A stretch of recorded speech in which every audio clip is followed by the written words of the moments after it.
ইংরেজি বিষয়ের baseline survey কিভাবে করতে হবে এবং এখানে স্টুডেন্টস অ্যাসেসমেন্ট ডাটা কিভাবে রেকর্ড করতে হবে সেগুলো আমি আজকে ভিডিওর মাধ্যমে সম্পূর্ণ তুলে ধরার চেষ্টা করব। অনুগ্রহ করে সম্পূর্ণ ভিডিওটি দেখুন।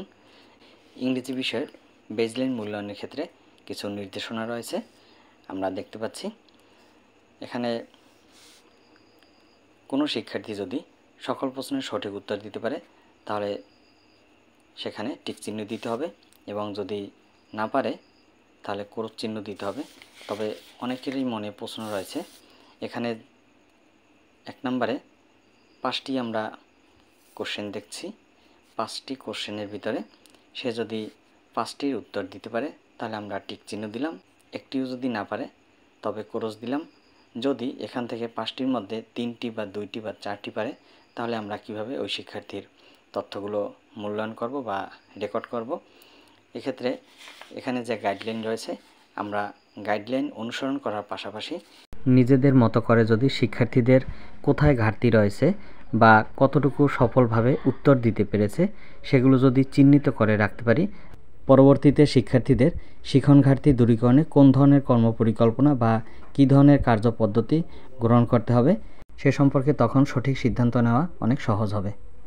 মনে করি একজন শিক্ষার্থী এখানে 5টি প্রশ্নের মধ্যে 3টি প্রশ্নের উত্তর দিতে পেরেছে, তাহলে শতকরা সে 60% প্রশ্নের উত্তর দিতে পেরেছে।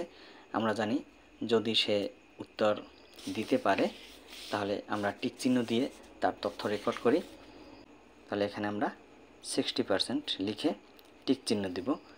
যেহেতু সে 60% উত্তর দিতে পেরেছে, আপনি যদি চান যে সে কত অংশ পারেনি তাহলে আপনি এখানে 40% লিখে ক্রস চিহ্ন দিবেন।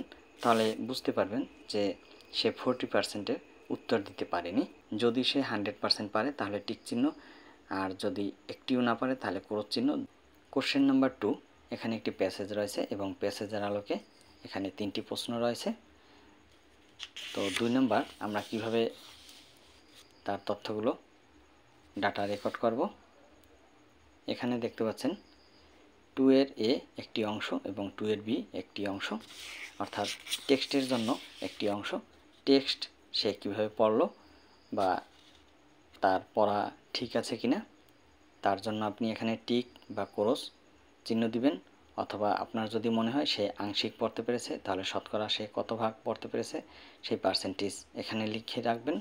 এখানে যে 3টি প্রশ্ন রয়েছে সেই 3টি প্রশ্ন যদি সঠিকভাবে পড়তে পারে তাহলে টিক চিহ্ন দিবেন। 3টি প্রশ্নের একটিও যদি পড়তে না পারে তাহলে ক্রস চিহ্ন দিবেন। এবং 3টির মধ্যে আপনি যদি মনে করেন এখান থেকে সে 2টি পেরেছে, অর্থাৎ 3টির মধ্যে সে 2টির উত্তর পেরেছে, তাহলে শতকরা সে কত ভাগ উত্তর দিতে পেরেছে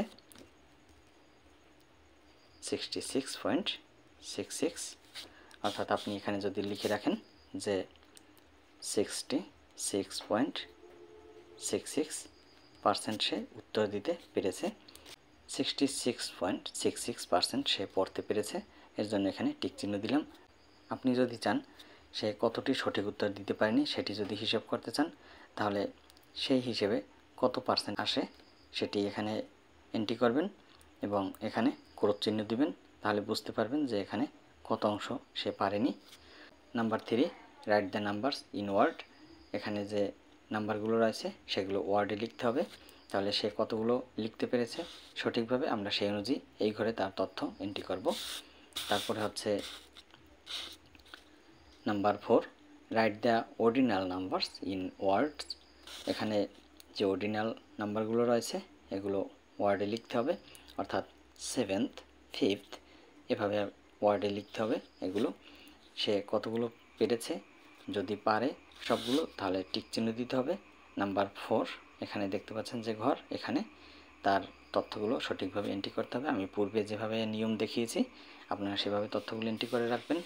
number 5, write the names of weekdays. এখানে সপ্তাহের সে নামগুলো লিখবে, সেগুলো সঠিক আছে কিনা আপনি যাচাই করবেন।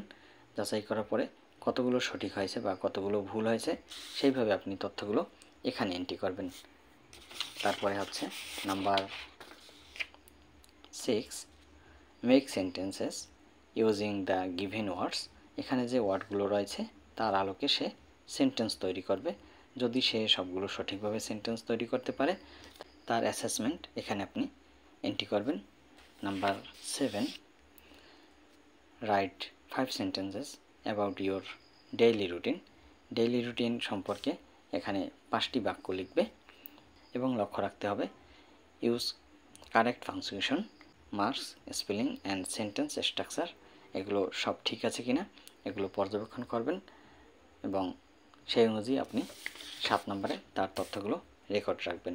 একই নিয়ম অনুসরণ করে আপনার ক্লাস 3, 4, 5-এ অ্যাসেসমেন্ট ডাটাগুলো রেকর্ড করে রাখবেন।